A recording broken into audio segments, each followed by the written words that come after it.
Hello guys and welcome back to another Poketorio video, and today is an even special video than normal because not only have we got Adam, we've got George and Glenn from Pocket Card Grading UK, a new UK grading company that's coming to market. What we're going to be doing is having a little bit of a chat with each other, sort of getting to know about the company, asking some questions that you guys have told us to ask over Twitter or Discord and stuff like that. So yeah, hopefully this gives you a lot of information that could potentially lead you to submitting some cards for these guys. So, George, Glenn, do you want to sort of introduce yourself, say hello? Yep. Well, I'm George. Well, first off, yeah, as Pocket Card Grading, we know that at this point another UK grading company isn't always breaking news. They're all coming out of the woodworks now. But I say this is why we wanted to do something like this, to talk to people like yourselves, and not just to show what we have, but also for yours and all of your viewers' inputs. Brilliant. Well, yeah, first of all, thank you for sort of, getting in contact. Really appreciate that, and, really been looking forward to doing this video. Shall we sort of get onto the questions that we've been asked, and then sort of anything that pops up we can sort of cover afterwards, because we have got a few sort of questions that I think will probably cover everything, but if anything pops into your head, or Adam, if anything pops into your head, we can sort of go over them as well. So one of the questions that was asked was sort of, who are you? Not bluntly. And what's the sort of background on you guys? What's, what sort of led up to this company being sort of started? Glenn, did you want to jump in on that? Yeah. So at the beginning of the year, just before everything was coming out for all the other companies, but we decided that we wanted to take that step. We didn't really know that PSA were going to go the way they did in closing their doors because of the whole COVID-19 situation. Yeah. So we decided let's give this a go. I think we can. Between us, we can do it. We've got a relatively good eye for detail because of the type of job that we have, because we both work together. Oh, okay. So yeah, we thought we'd extend our arm into the game really, and see how we can make an impact on it. So you sort of touched on your eye for detail with the job that you currently do or used to do. What does that entail? How does that sort of tie up with the grading type of market, if that makes sense? Not only is it like a long running thing, so we've been into Pokemon for as long as anybody else who likes Pokemon cards, and essentially speaking, we've just taken that love for the TCG and working in what we work as stonemasons, so we have to have that eye for detail. We have to have that thing that the customer is always going to love. So we just thought we'd combine the two and make our own way of it. So no, it's good. I think that is important, is having that passion for sort of Pokemon, or not just Pokemon, but any sort of trading card and collectibles, because I think with the amount of companies that are popping up at the minute, I think you need to sort of differentiate who's in it for sort of the hype, if that makes sense, and who's sort of in it for the passion. And I think that will sort of show with sort of how, perhaps you can't say how it will show with how your slabs are, because that's just a design feature, but with your sort of interaction with your customers and that sort of knowledge as well, because I think that's a massive part of it, is having that knowledge about Pokemon and trading cards to sort of understand what you're looking at, and that sort of thing as well. So that's good. I mean, we had the added benefit. I mean, I believe we've been working together for, God, how long has it been? 6-7 years? Roundabout, yeah. Yeah, on and off. And originally, how we met was in a company that sells Pokemon cards. Amongst other one of those game shops, as it was at the time. So we kind of knew what the community's like. We kind of met on that basis, that we had a lot of things in common, Pokemon being one of them. And one of the fun things about it is the whole who you meet, who you talk to, different people's love for different things even within the Pokemon company. It's not just the cards, it's the games, it's so on and so forth. So that's how we met. So brilliant. The next one was going to be sort of what inspired you to start the company, but we have sort of touched on that. When are you launching? Have you got a final slab design, and can we see one? I know you put one on your Facebook, and I will try and pop all your social medias in the description of the video, your website. So feel free to go and check these guys out. Yeah. Well, we originally had a few different ideas of when to officially open the doors, so to speak. I think back in sort of January, February, we were talking about doing a Kickstarter, because at the time there wasn't really anyone else doing this. Yeah. So as I think, like, we even saw another company name pop up last night when we were preparing for all of this. But yeah, so now we think that like the Kickstarter might seem like a bit of a pointless effort, considering that there's a load of people already up and about doing it. So yeah, we do already have a very, very rough website just put together that just links to all the social media forms. We do want to have a submission page set up and ready to go on the website, but we know that that's a lot of precise detail that needs to be right, because like, I wouldn't want to put all of my bank card details on a brand new website that hasn't really been tested properly. Yeah. Yep. So then we were thinking, if we don't really want to do the Kickstarter, or we don't really want to fully commit to a website that isn't properly built, we were talking with a few of our local trading card shops. Right. Okay. So if they can potentially come to an agreement with us, then we might be able to put the service on their website, as opposed to then rushing our website and it not being finished. So yeah, that's one of the options that we're looking at the moment. But as far as a date, we're still very much in the air for a proper launch date. We don't want to commit to something too soon or too late down the line. It needs to be right. Yeah, I think building on George's point, I think one of the things is very easy. We've seen how easy it is to actually start making a company to grade cards. Everybody seems to be doing it. One of the things we wanted to do was actually take our time to put the processes in place to make sure that we have a fully polished product before we actually hit the ground running. And a lot of that is based on the idea that we want to get talking to people like yourselves who have such an interest in the game and in the cards and so on and so forth, that we want your involvement as much as it's all very well us saying, here's what we have, buy it from us. But we want something that you have, or many people have contributed in to make something, because that's essentially what we believe is important about the entire thing. Is, I hate to use the word community, because community gets used a lot these days, but that's what it is at the end of the day, or at least that's our belief anyway. So how will you sort of do that? Will you do that by sort of feedback from like videos like this and feedback on like your Instagram, Facebook and stuff like that? Is that the sort of plan to sort of not trial and error, but sort of like, I know you've put a couple of stuff on your Facebook over the past couple of days. So do you sort of plan on taking feedback from that and then making, I don't know, if there's any changes that need to be made, make that right, this is what we've got, and then that is that the sort of plan, is it? Yeah, absolutely. I think it's very easy to you're never going to be able to please everyone, but at the end of the day, I believe that we could take positive reinforcement on saying that we're not too keen on this. So whether we put it up by poll, do you like this header? Do you like that header? Do you like this particular slab layout? Do you like this particular slab layout? And then we are sort of tailoring it to what the market needs rather than what we're actually telling people to take.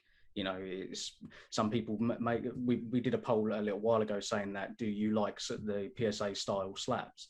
A lot of people said, yes, we like what we know. That may change in 6 to 7 months' time, where they say, right, it's time, we want to see what you can bring to the table. So ultimately we can tailor it to how people want it to be. Yeah, I think that sort of, because you've got so many different slab designs, even sort of in the global brand, should we say, if we sort of class PSA, Beckett, CGC, and I'd probably even say PCA now, because I know they're sort of picked up.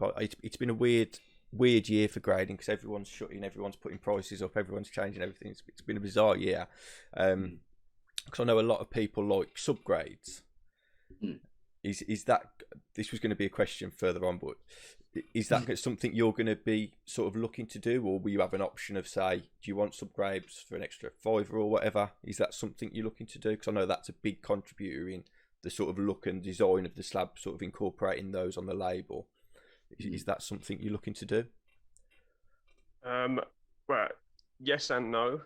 It's a bit of a complicated one. So we've been, like we say, we've been collecting.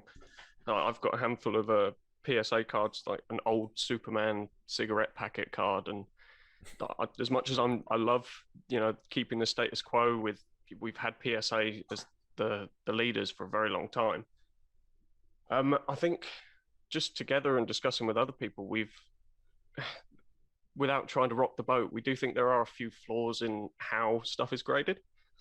So with like Beckett, when you get the subgrades on the front of the card, so the 4 main categories are the surfaces, the corners, the edges, and the centering. So by that logic, if I use the Charizard as an example, the surfaces are only worth 25% of that grade, which means that the front of the card is only going to be worth 12.5% of that grade. And then the actual hologram itself, just about half of the front of the surface, is only going to be worth about 6.25% of the grade. Whereas you then take the corners and the edges together, they're worth 50% of the grade. And we've tried different ways of grading and just completely trying to start from scratch. What we've settled on at the minute, and again, this is one of the things that we wanted to put out and see if other people have issues with it or can come up with something better. One sec.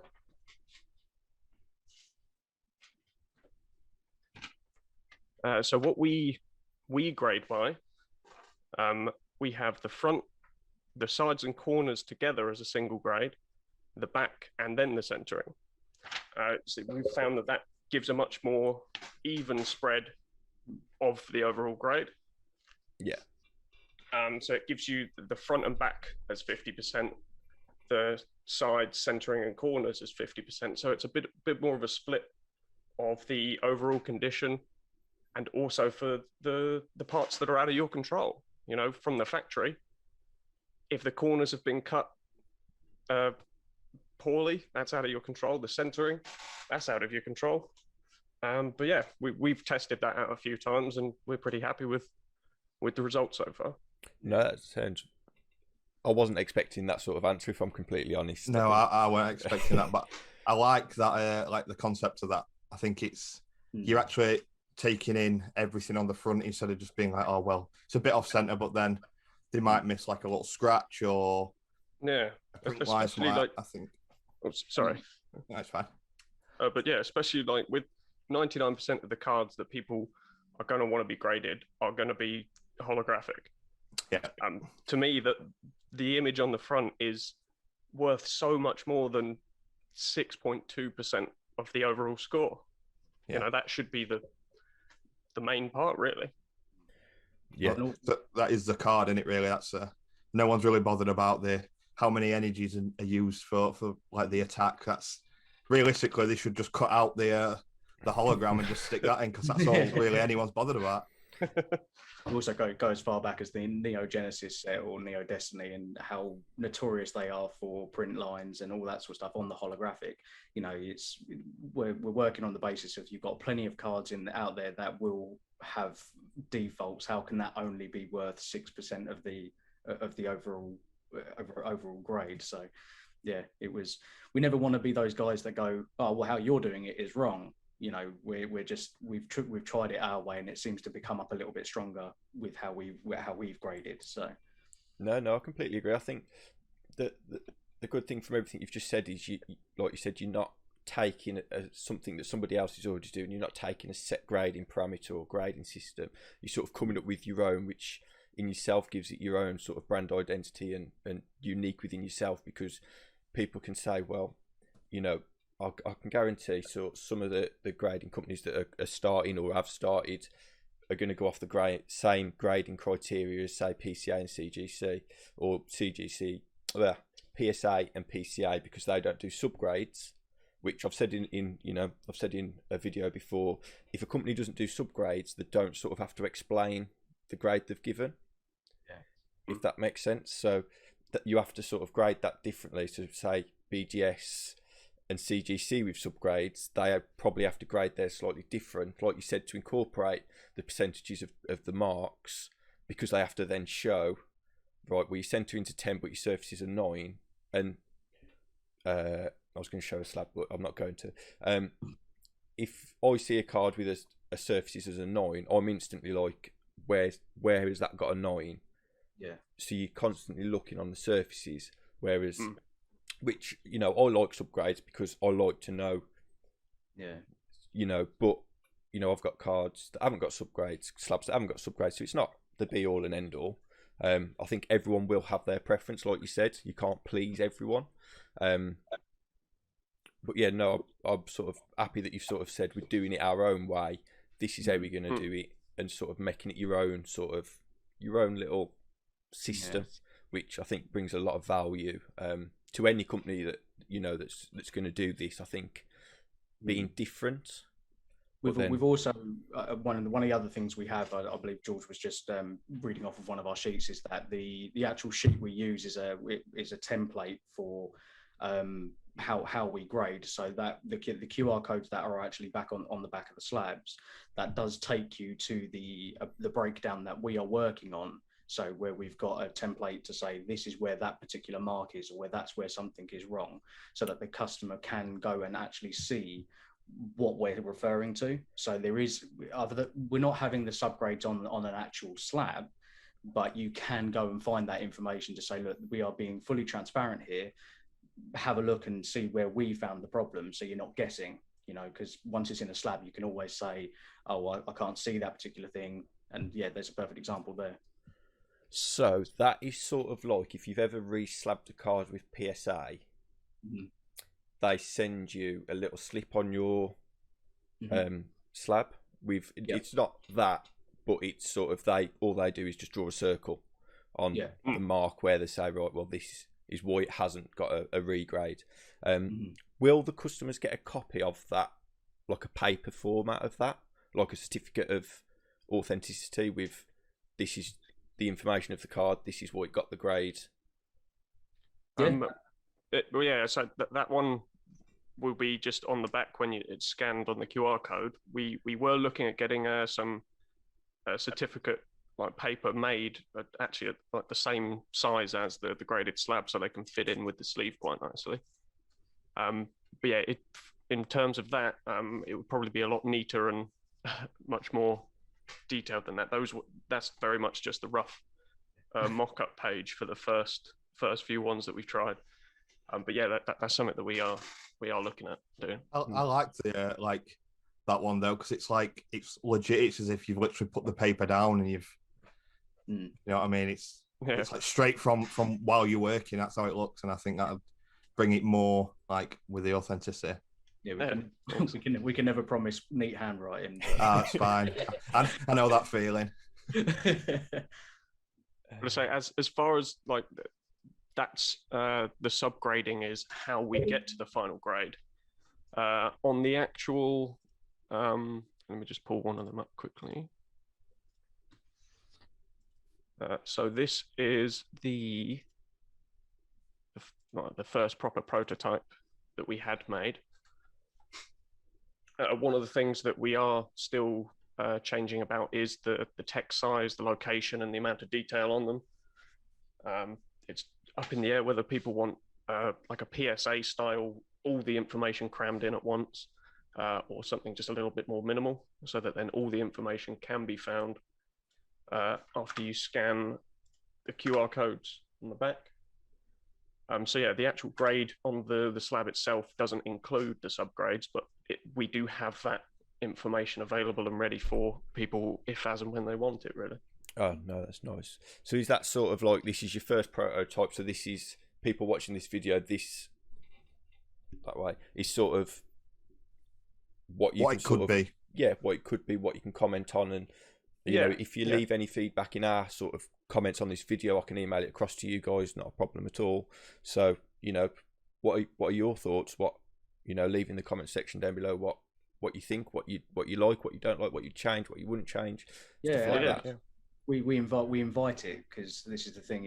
As we said at the beginning, it's we want people to have their involvement in it, in as much as, yes, we are making it, we are doing the thing, but we want something that people have contributed in. We want something that they feel has been part of their design as well. So if they say, "Oh, we don't like that looks rubbish," then fine. It's no personal attack. It's just something that they're not keen on. Some people like PSA, some people don't like PSA. I'm sure PSA aren't sitting there crying every night when somebody says they don't like it. So yeah, I know Adam said yesterday you like the big in your face grade. Yeah, like it's the first thing you notice. Like when you first sent me the photo through, like I didn't even see the card. Like I saw the grade and I like that. It's straight in your face and you know what it is. Yeah. So I'm a big fan of that. Yeah. I think that was literally probably one of the first things that we'd agreed on. Because we've gone through a few different designs and some stuck and some didn't. One of our original plans was with this header.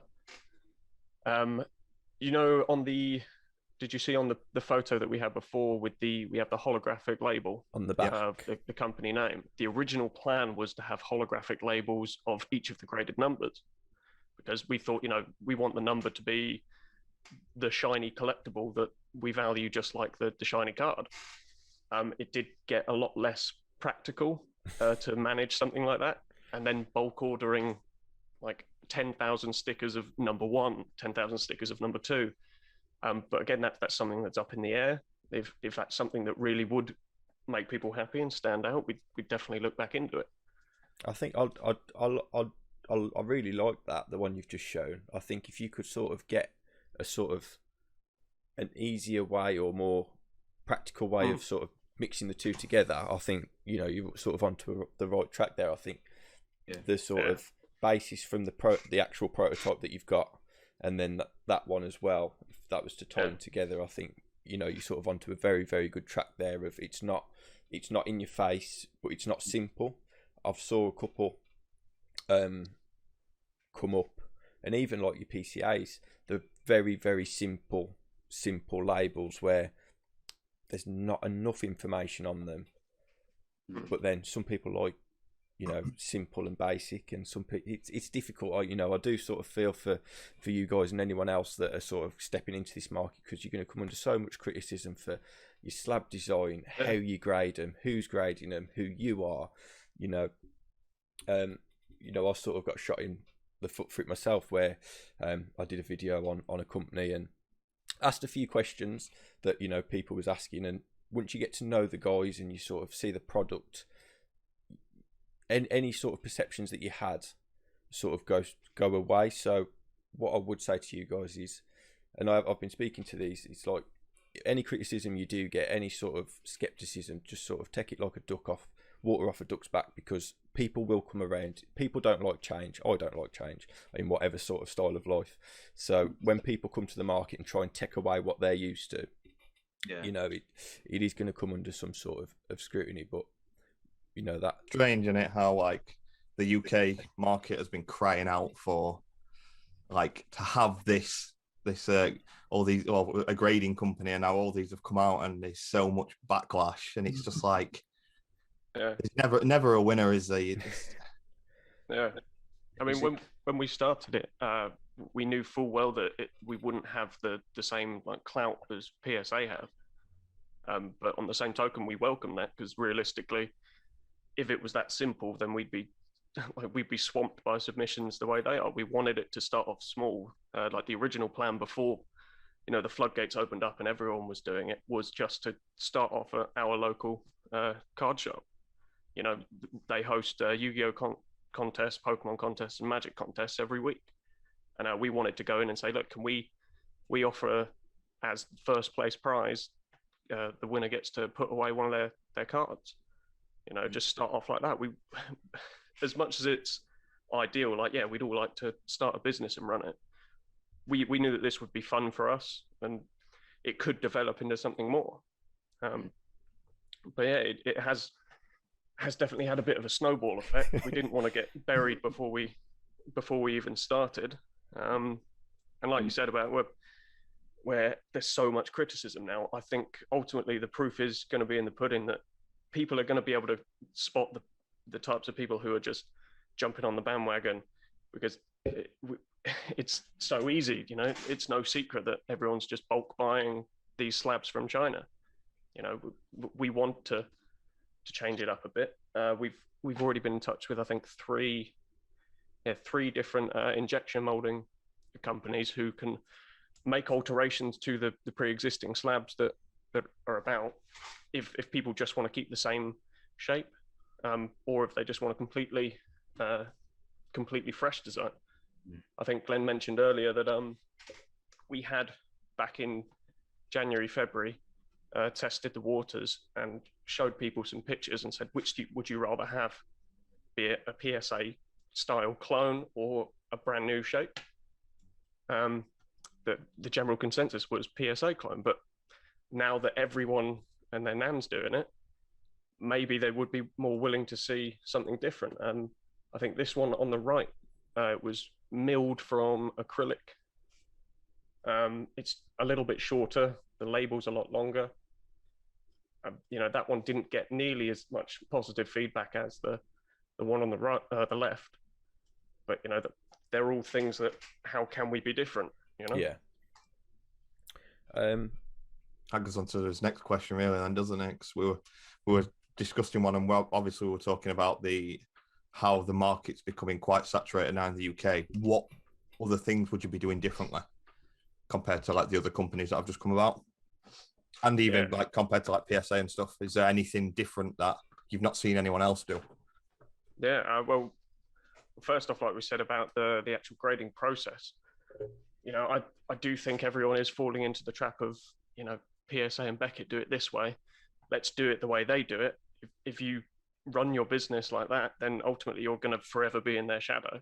So that's why we wanted to rethink it.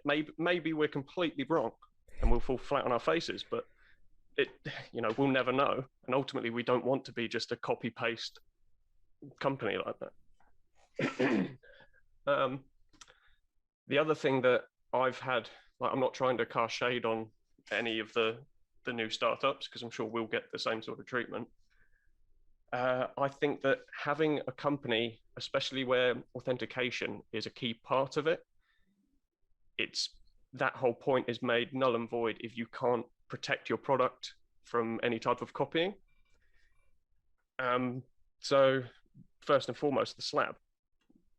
You know, we're already well aware that everyone is buying the same slab from the same supplier. What's to stop someone buying that slab, getting a relatively decent printer and copying your label?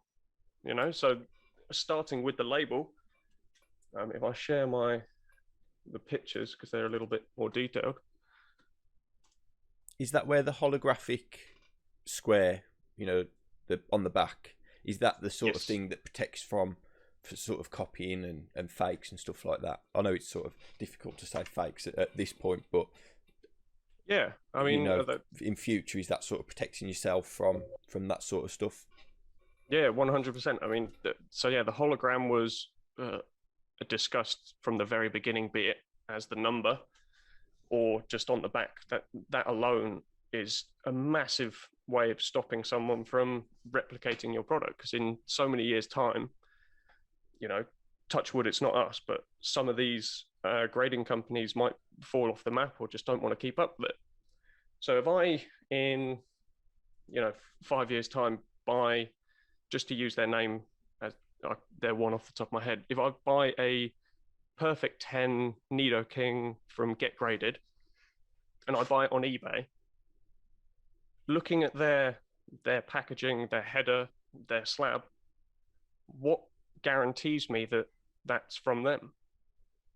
You know, it's printed on holographic card.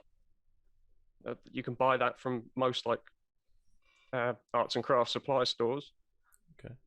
There's nothing that makes it authentic, and that's half of the thing with an authentication service. And don't get me wrong, there are still a few coming up now who are doing all the right things, but I think so many people need to really emphasize on protecting their brand and enforcing that, you know, this card could have only been graded by us. Yeah. It's very fair to say on this point as well that, well, obviously you said we're not casting shade on people. One of the great things about having competition out there is that it's a learning curve for everybody. Yeah. So you see people, like, we're not saying get graded in that they're doing something poorly. That's something that they maybe they can review, because we've learned from something from them. You know, it's great. It's great to have it. It always sounds relatively negative when you say, oh, we've got so much competition, but competition is great because we all learn, we all become better people, or better companies as well. So, you know, just adding that point in there. Yeah, no, definitely. I think, you know, if you see a company doing something that you think, oh, that's good, or that's better than ours, or that's not quite right what they're doing, let's do it this way, I think that'll push you and, you know, the other companies doing it to sort of make themselves better. So as a customer, you know, having multiple companies come out all at the same time is sort of, you know, it's a bit of a rocky path at the minute. But in a year's time, 2 years time, when the dust is settled, that the companies that are going to last are still going, you know, that competition will be healthy and only a good thing for the customer.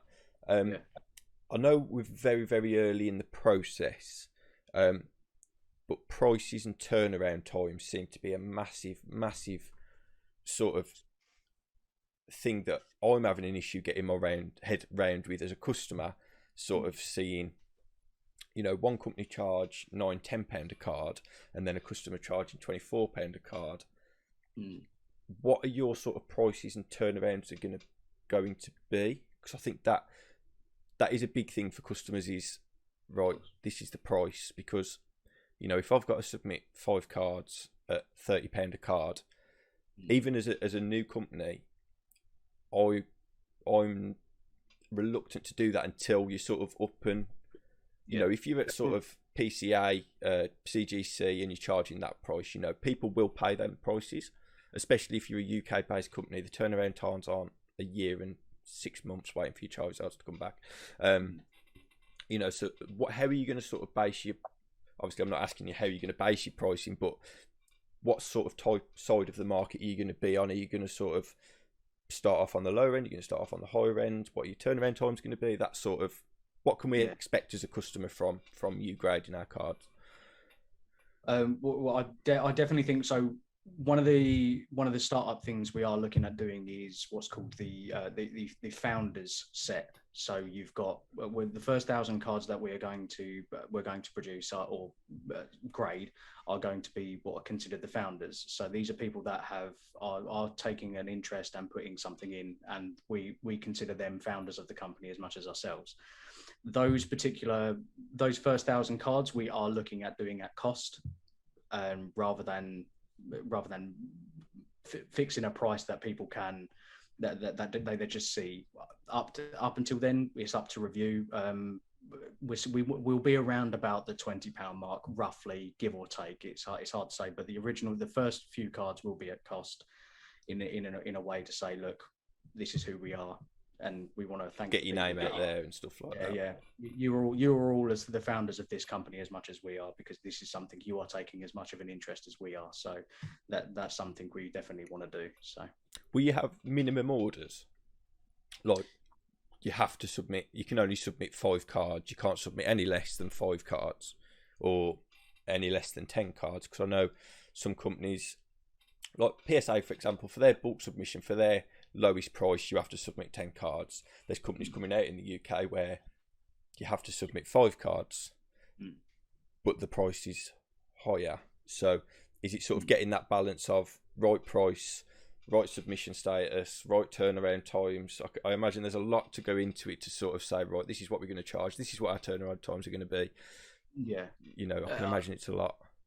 Yeah, I mean, it's one of the, we will work on the basis of, we'll take as many as we can at this rate. I think it's going to be a trial and error thing. I know that sounds, but both me and George both work full time at the moment until we can start getting this rolling as well as possible. So approximately we work between 30 to 35 cards in a week we can get done. So we can realistically turn around those quite quickly. If we get somebody who chucks in 10, great, we'll work with that. We'll go with the flow and see what we can get done. I think setting a boundary is something we'll have to work with and say, look, right, due to experience, we now know that doing 15 cards for one customer and then having someone send in 25 is a bit too much for us. So if we can limit it down for time being, we'll work on production and we'll work on bettering ourselves.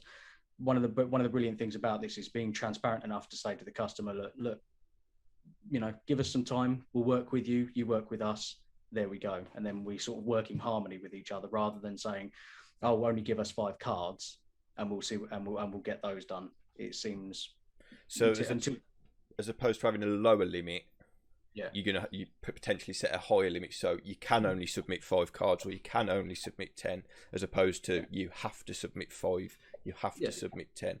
I think that as a customer, that sits a lot better with myself, especially looking to use you for the first time, because I don't know if I want to spend £150 getting some cards graded, because I'm not going to send my nicest cards because I don't know the company.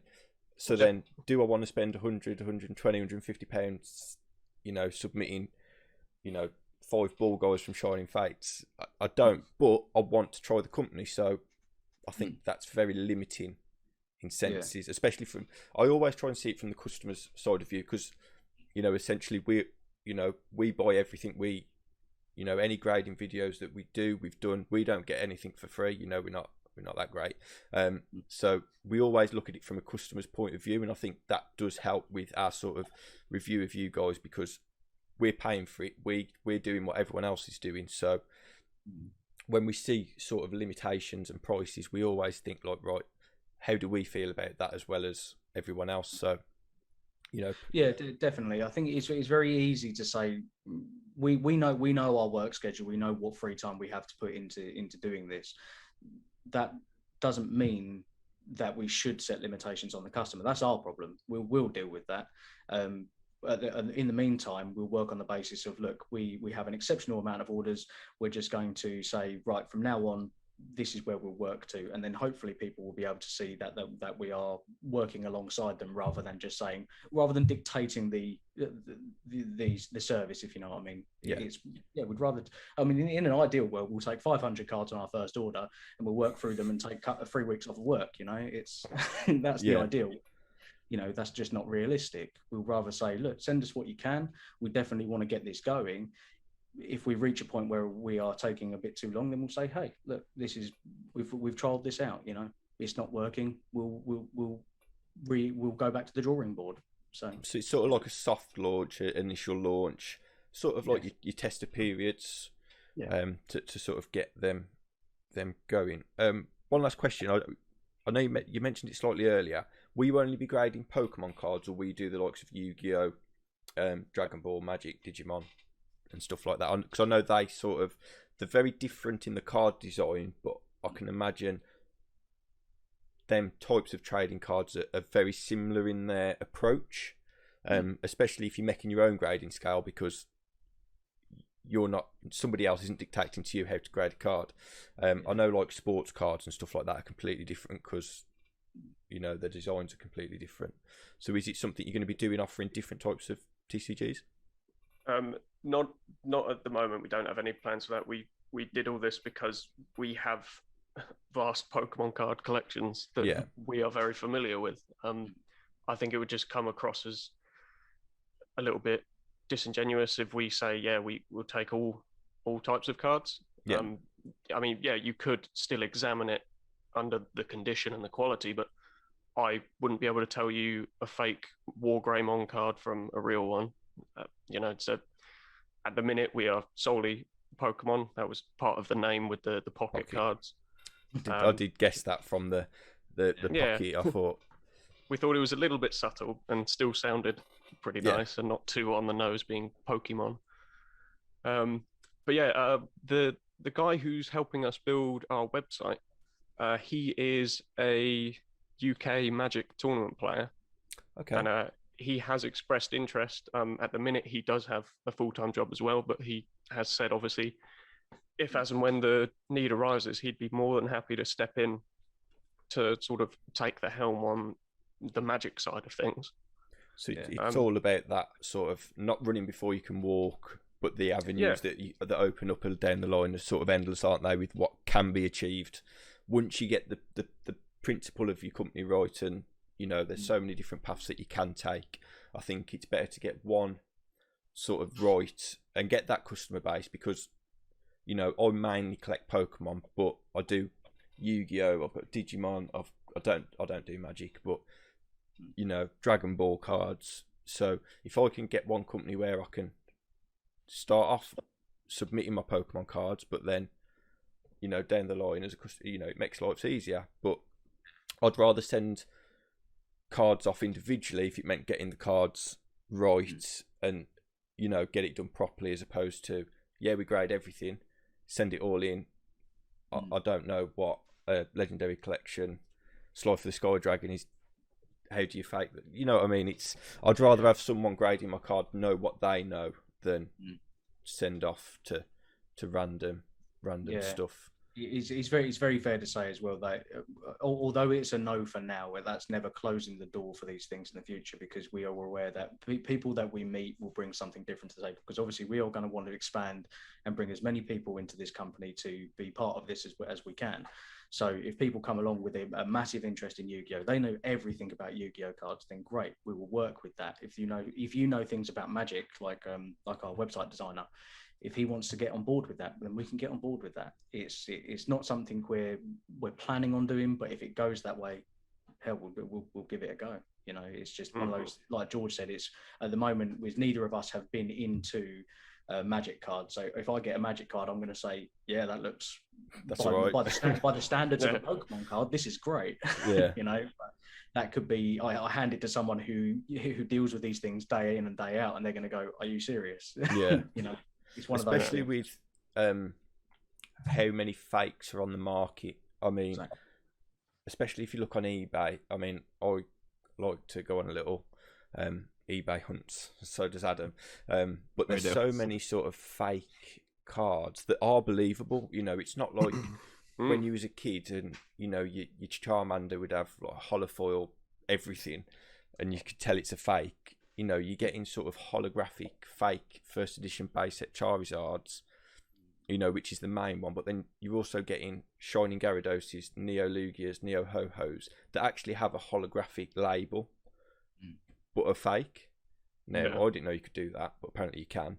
So how will you guys sort of authenticate, say that comes across?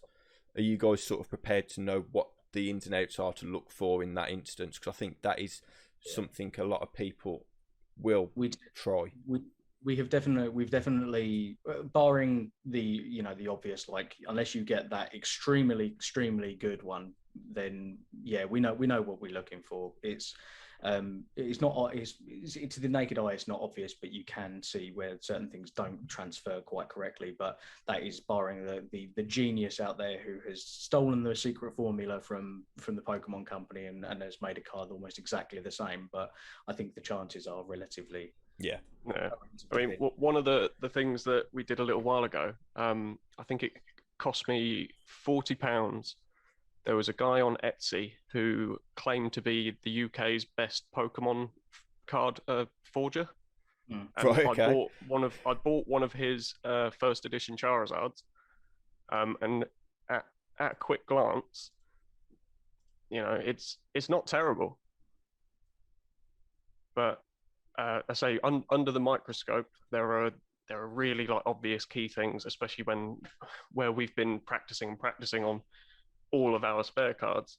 The main thing I think is the actual printing technique. Okay. If you do have like a jeweler's magnifier or something, you can see the size of the pixels that the Pokemon cards are printed with.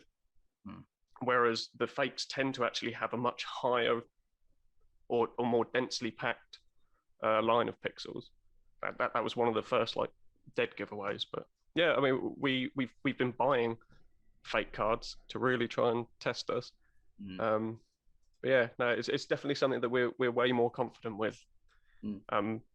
then that's why we wouldn't be happy trying to do Yu-Gi-Oh or Dragon Ball. I mean, I've got a Yu-Gi-Oh collection that I've had for about 4 or 5 years. I wouldn't want to put my name on something and promise someone this is the best that it can be. Right, got ya. Yeah, that makes sense. We were also toying with the idea with regards to proxy cards and fakes and everything as well. Is we were toying with the idea that we will slab those as well if you wanted to. If you send it in with the knowledge that it is a fake card that you just want to keep in good condition. I know, and it wasn't so much like fake cards like that first edition Charizard would be a big no-no. Yeah, but that'd be a no-no. But like the custom art ones would be something that we're looking at. Yeah. Is that like the metal plated cards? Yeah, that's the ones. Yes. I think you have to be very careful, don't you, with the, like you said, with the proxy things, because it's such a frowned upon thing. It's sort of difficult as to say, but I understand the idea, because you know, then you can see like the metal Charizards you can get the first edition, like the gold ones. They're nice sort of memorabilia replicas, sort of display pieces. But then, like you said, the proxy that could fool someone into thinking. You know, especially with all the new influx of people into the market, if they think you can get a base set Charizard graded a 10 for 50 quid, you know, it's with those, isn't it? If you did step up and do that, would you not grade them? Would they literally just be in the slab? Yeah, exactly. They wouldn't have anything to do with an official grading at all. It would just be something that they wanted to. Yeah, a perfect example. It's just something that we'll put in a nice display case for you to put alongside your collection. So right, got ya. That makes sense. Yeah, that makes sense. Probably should have led with that rather than saying we'll put things in slabs. But it is something that if you had a card that you really liked that you just wanted to keep in good condition and protect, then we'll do that. But it would not be officially graded in any way. Shape. Yeah, because I've seen a lot of people getting like some of the like old base set cards and like painting on them, you know, to like follow the full photo, the full picture through onto the card. I've seen a lot of that. Like I can imagine that being good to obviously put in a slab. Yeah, we've come across people who have had like wedding gifts and people who have made custom cards for significant life events. And if that's something that you wanted to preserve as obviously a lovely piece of memorabilia, then that one. So would it be like an encapsulation service as opposed to a grading service? Absolutely. Yeah. It'd be a lot cheaper as well, because it saves us a world of time, like including all the documenting and website editing. It would be saving us a good like 2 to 3 hours of actual extra work. So just as something, like Glenn said, if you have a special card or a childhood favorite card, you know, and you don't want it to be graded, we can just seal it away in a slab. Makes it a little bit more presentable. No, that makes sense. That does make sense, as long as you said, it's like you have your sort of parameters of what's acceptable and what's not. I think, did I have another question? So I think I've asked all my questions, or mine and Adam's questions that, you know, have been asked to us to ask you, or that we sort of. Is there anything else that you guys sort of want to get out there? Let us guys know.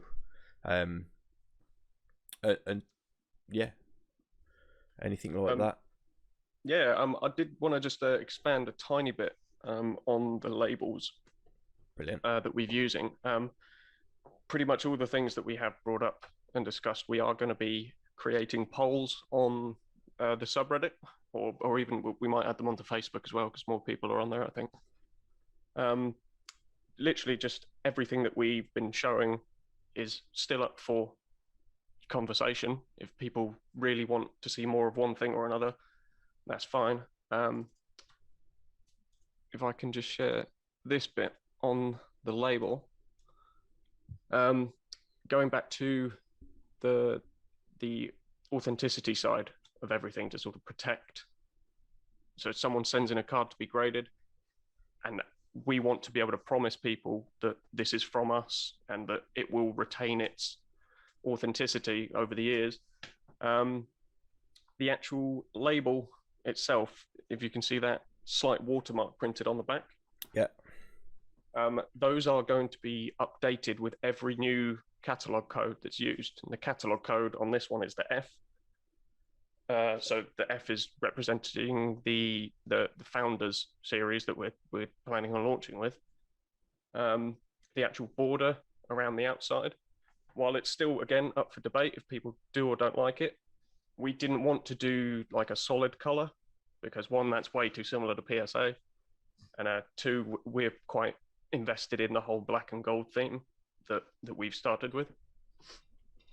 Where am I at? So yeah, the exact color placement of the border, while you might think, oh, I can just jump on, Paint or Photoshop and recreate that, each individual line has specific key pixels with individual, there are individual pixel placements that we have like the master Photoshop file for, which have been changed.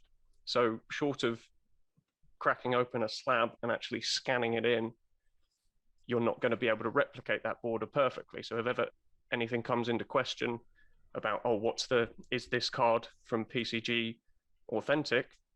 We can verify that based on the pixels in the labels and stuff like that.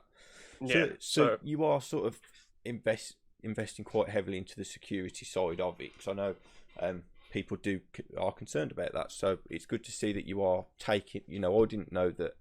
The Pokemon cards had different pixel lines that were slightly congested or not, or that you could set a label to be printed in a certain way. This is all new stuff to me, so it's very interesting to hear, but also it's good to hear that you guys are sort of, one, educating us about it and potential customers, but also you guys know what you're doing regarding these security features as well, because like I said, most of us ain't got a clue, but as long as you guys do know, then that's all that matters, as long as you can verify it.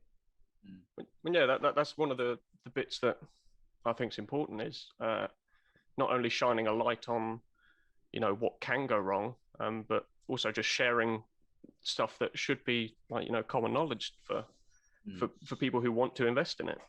We have been looking at getting a digital microscope, because we've set up like the YouTube channel and the Twitch channel. We'd like to actually do a live stream or a breakdown and actually have the zoom in, like, high definition quality of, right, this is what actually the corner parameters mean, because so many times, like, you watch a grading unbox and people say, oh, an 8, or the corner's got a 6, how, like, it looked like a 10 to me. Yeah. At least this way we can, like, with ridiculous magnification, say this is why it may or may not count. There's so many just tiny details that, yeah, at 30 centimeters away from your face, it looks immaculate. But, we wanted to shine a light on it.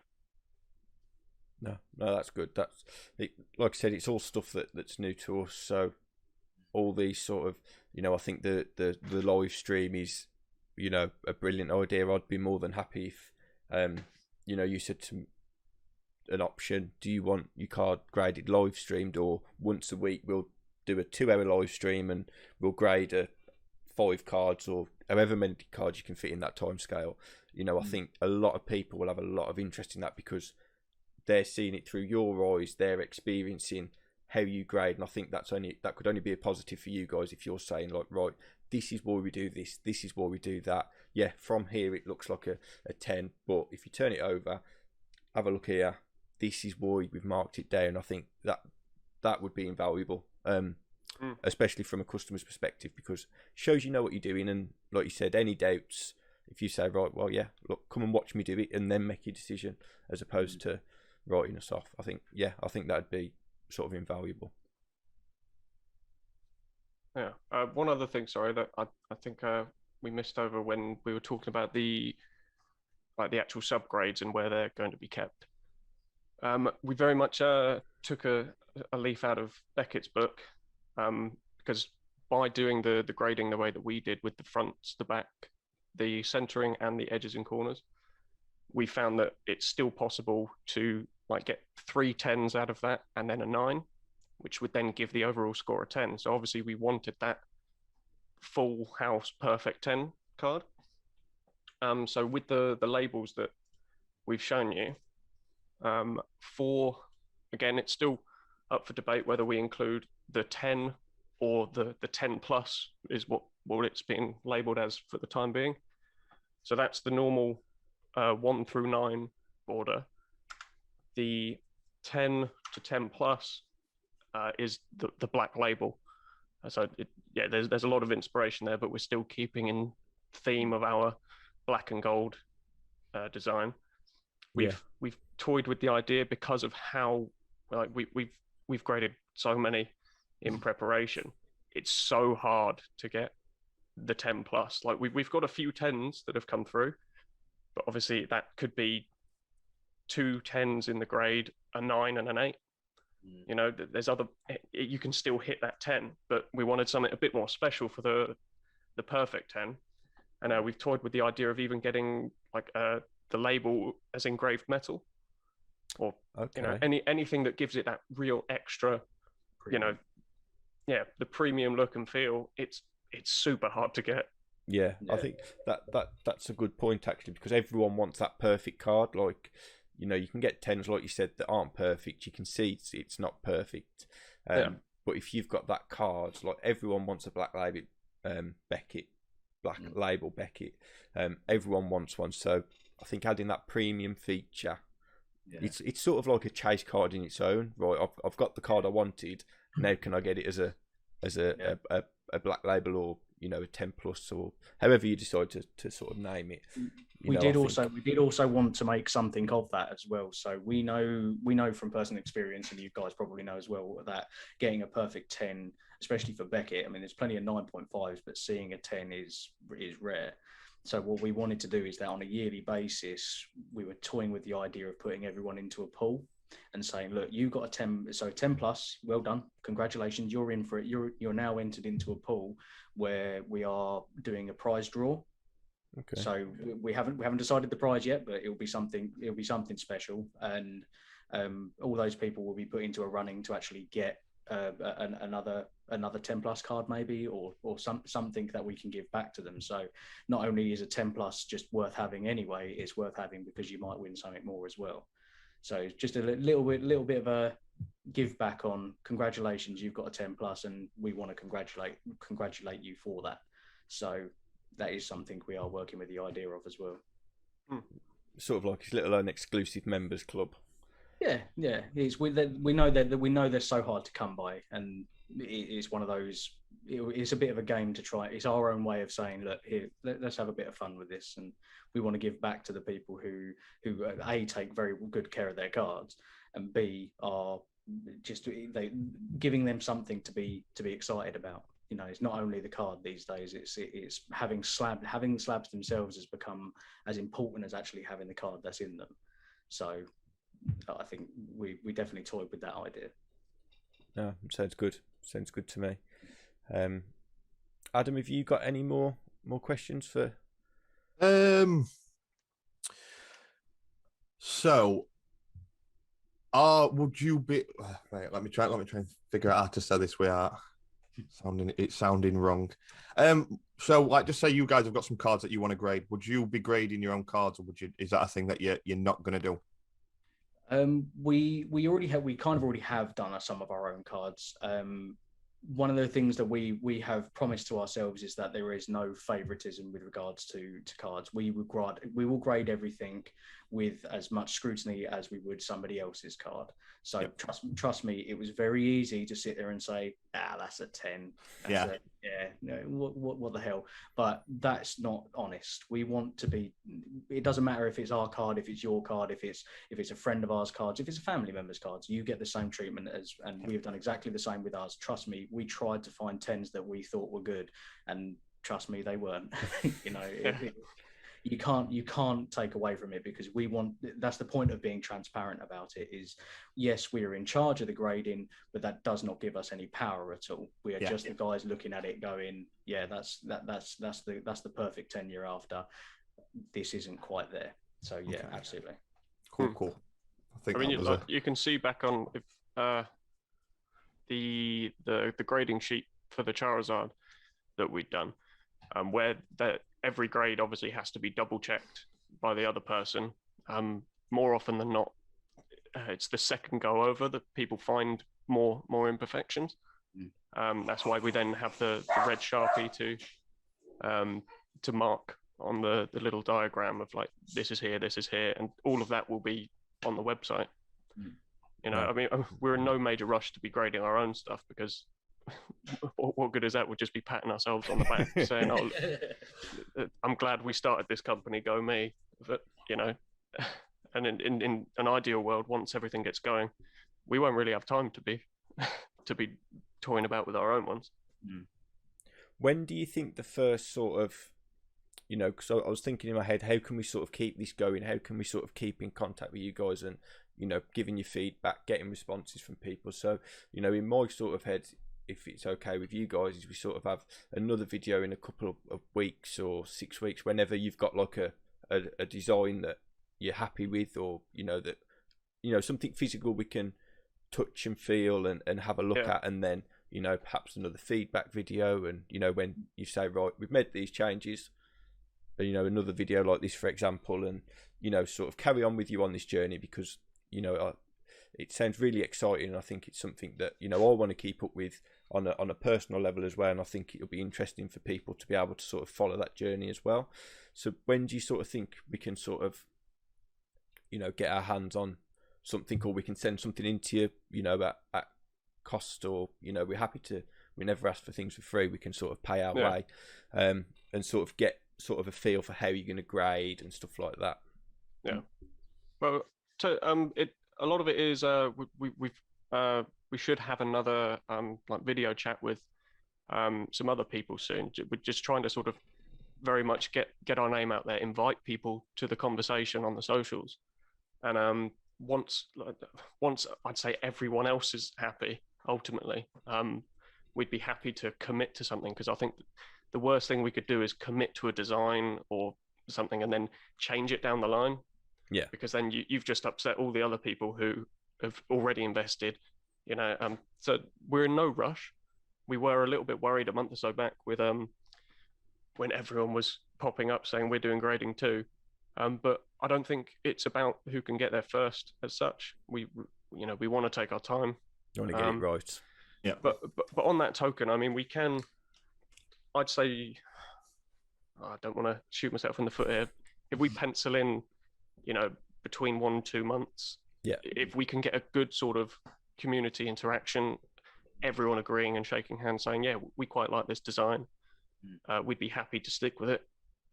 Even if then that becomes, you know, the founder's design, maybe it could be edited and updated as time goes on.